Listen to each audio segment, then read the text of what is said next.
मृत्युलोक में जिसकी जितनी धर्मशीलता की चर्चा है, जिसका जितना धर्म व्यवहार का गुणगान है, यहाँ से ऊपर जाने पर भी उसकी उतनी वहाँ चर्चा है, उसका उतना वंदन है, अभिनंदन है। तो जिसकी यहाँ प्रतिष्ठा है धर्माचरण के रूप में, उसी की लोक परलोक में प्रतिष्ठा है। इसलिए भक्ति भगवान करने को क्यों कहते हैं? प्रभु कहते हैं जो परलोक यहाँ सुख चाहू, सुनि मम वचन हृदय दृढ़ कहू। यदि परलोक में और यहाँ दोनों स्थान पर सुख चाहते हो तो मेरी बातों को सुनकर हृदय में ग्रहण करो और पालन करो। सुलभ सुखद मार्ग यह भाई, भक्ति मोर पुराण सुख गाई। क्या परहित सरिस धर्म नहीं भाई। ये धर्म का पालन, धर्म बढ़े। जानते, मैं लखनऊ कथा में चर्चा कर रहा था, मंदिर, मस्जिद, गिरजाघर, गुरुद्वारा, सब जगह अलग अलग धर्म के मानने वाले लोगों का प्रवेश है, परंतु अस्पताल एक ऐसा मंदिर है कि चारों पांचों वाटों जितने धर्म पंथ के मानने वाले लोग हैं सबका बराबर प्रवेश है, किसी का निषेध नहीं। ये परम धर्म, ये परम धर्म है। मैं निवेदन करूं, मंदिर, मस्जिद, गिरजाघर, गुरुद्वारे में जाने के लिए तो निर्मल होना पड़ता है, स्वच्छ होना पड़ता है। लेकिन बताओ, आप किसी हॉस्पिटल में जाने के लिए अनिवार्य शर्त है का नहा धो के आइए, बेनहिले न आइए। महीनों नहीं नहाया विरोगी आता है, लथपथ होकर आता है और निर्मल होकर चिकित्सालय रूपी मंदिर से अपने निज निवास की ओर चला जाता है। ये भगवान की कितनी बड़ी सेवा है। यूं प्रीत नहीं दृढ़ होती, यूं नहीं। जब आप निकटता से समझेंगे तब इस बात का मर्म समझ में आएगा, आखिर हमारी प्रीति ऐसी क्यों दृढ़ होती है। हम अपने को तो समझते हैं, सामने वाले को समझना नहीं चाहते। हम अपने को श्रेष्ठ मानते हैं लेकिन अपने से निकृष्ट सबको मान लेते हैं। व्यवहार जब भी होगा तो सम स्वभाव में, सम चित्त में, सम मन में होगा। जहां समत्व नहीं है, समता नहीं है, न वहां व्यवहार होगा न ममता जगेगी। साथ रहने पर भी यदि ऐक्यता नहीं है चित्त की और मन की, तो व्यवहार करने में बड़ी कठिनाई होती है, बहुत कठिनाई होती है। साथ रहकर भी हम दूर होते हैं। जब चित्त की ऐक्यता हो, मन की सहजावस्था हो, तो हम दूर रह के भी पास होते हैं। कैसे बनेगा? जब दोनों ओर धर्मशीलता होगी, जब दोनों ओर साधुता होगी, दोनों ओर सत्य होगा। क्यों? सत्य दुनिया में कहीं रहे, लोक में किसी रहे, एक व्यवहार होता है। सत्य दो नहीं होता, सत्य एक होता है। चाहे मर्त्यलोक में हो, नागलोक में हो या देवलोक में हो, सत्य सर्वकाल अपरिवर्तनीय है, कांस्टेंट है। मेरे राम जी सत्य हैं, इसलिए राम जी की कथा सत्य है। कहाँ त्रेता के राम, द्वापर बीता, कलयुग का 5000 कुछ वर्ष हुआ। पहला चरण है, फिर भी हम लोग राम जी को गा रहे हैं, राम जी के गुण का स्मरण कर रहे हैं, राम जी में ही हो जा रहे हैं। राम जी में लीन होने का हमारा संकल्प सिद्ध होता है। माँ ने पूछा, बाबा ने वैसे ही कहा, जैसा कहा वैसा माँ का अनुराग बढ़ा। कथा सुनाकर भगवान शिव ने यह भी पूछा, अब का कहूं सो कहूं भवानी। माँ भवानी ने कहा, मैं कृत कृत्य भयूं अब तब प्रसाद विश्वेश, उपजी राम भगति दृढ़ बीते सकल कली।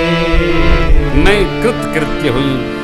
अब मेरे जीवन में, चित्त में, मन में जो कलेश था, जो द्वंद्व था, जो प्रश्न था, सब समाप्त हो गया। भगवान की कथा सुनने मात्र से कलमश क्लेश सब विलीन हो जाते। हम सत्य पथ पर चल पड़ते। हम धर्म पथ को समझकर उसका पालन करने लगे। आपको प्रसंग स्मरण कराऊं, जटायु जी महाराज जानते हैं कि रावण से हम पार नहीं पा सकते, लेकिन रावण को ललकार दिया। जटायु जी ने जैसे ललकारा, रावण सोचने लगा या तो मैनाक होगा या तो गरुण होंगे। ये दोनों हमारे बल को जानते हैं। लेकिन जटायु जी को देखा तो ठहाका लगा के रावण हंसा, पर जटायु जी को भय नहीं हुआ। क्यों? राम भक्त हैं। धर्म पालन का अवसर आया, हम इसका पालन करें।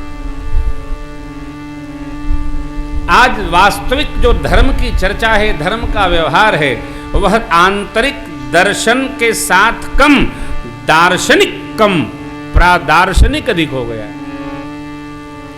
ऐसा ऐसा दिखाओ, काहे किसको दिखाओगे?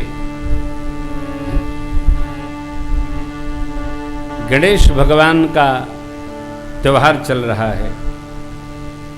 गणेश भगवान आते हैं, रहते हैं, बाजा गाजा सुनते हैं और बड़ी बड़ी मार्मिकता से गणेश बाबा फिर जल की गोद में समाहित हो जाते हैं। किसी बच्चे से ये पूछिए, भाई तुमने रखा, इनको विदा कर रहे हो, तुमको कोई दर्द नहीं हो रहा, कोई कष्ट नहीं हो रहा? तो यही कहेगा हम हर साल ऐसा करते हैं। अरे भाई क्यों करते हो? बोले बगल वाले छोटी लाते, हम उनसे 3 गुनी लाते। हाँ, हमारे पंडाल में इतने माइक हारन बजते हैं कि बगल वालों का बंद करना पड़ता है। ये क्या है? ये दर्शन नहीं है, ये प्रदर्शन है। भक्ति दर्शन है, प्रदर्शन नहीं है। मैं इसका भी विरोध नहीं करता, लेकिन कम से कम हम हमारे परिजनों, स्वजनों, बच्चों को यह बात बताएं, अरे भाई ये वर्णानाम अर्थ संघानाम रसानाम छंदसाम भी ये वंदे वाणी विनायको, ये जो विनायक हैं ये अष्ट सिद्धि नवनिधि इनके पास है, थोड़ा मांग तो लो, थोड़ा पा तो लो। रिद्धि सिद्धि इनके पास है, कुछ तो ले लो भाई ना।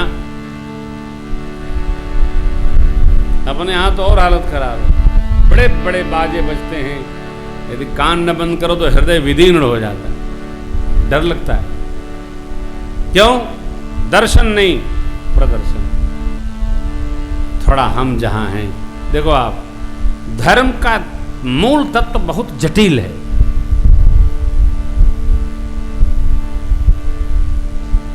हम घर में रहते हैं तो बच्चों को बराबर नहीं, यदा कदा खेलते खेलते बैठा के 1 सेकंड में एक बात बताते हैं।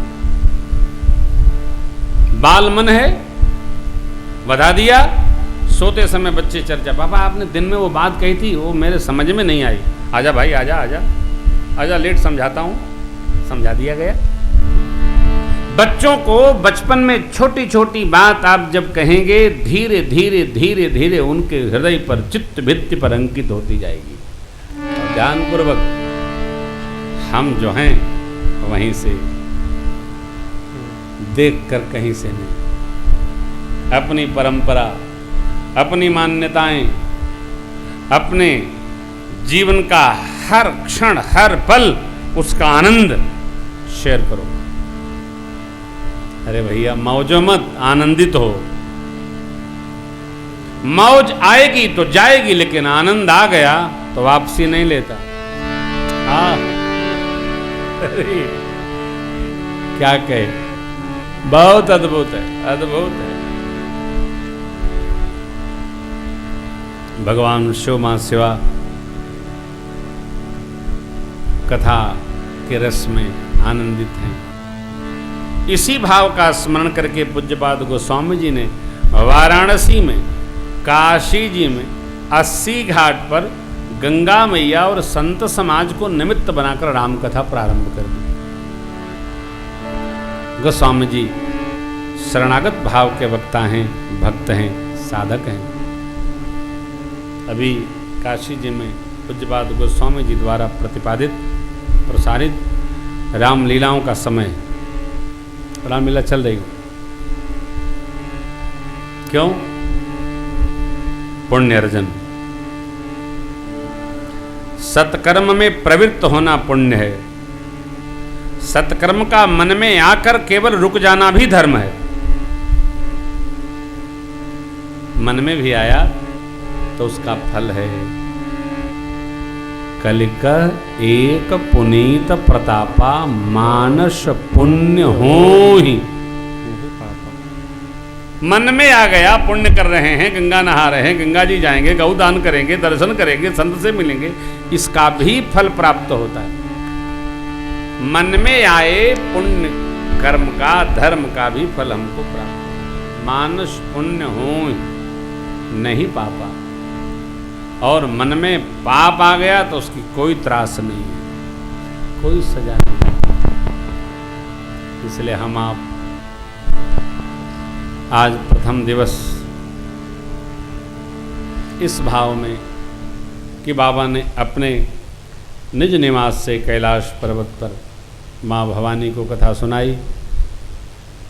तीर्थराज प्रयाग में याज्ञवल्क्य जी महाराज ने भरद्वाज जी के प्रति राम कथा गाई, और भगवान को रणांगण में बंधन में देख करके गरुड़ जी महाराज जब ब्रह्मा जी नारद जी के समझाने पर शिव जी के पास गए, शिव जी ने काकभूषुंड जी के पास भेजी, तो काकभूषुंड जी ने गरुड़ जी महाराज के प्रश्न करने पर काकभूषुंड जी ने गरुड़ जी को कथा सुनाई।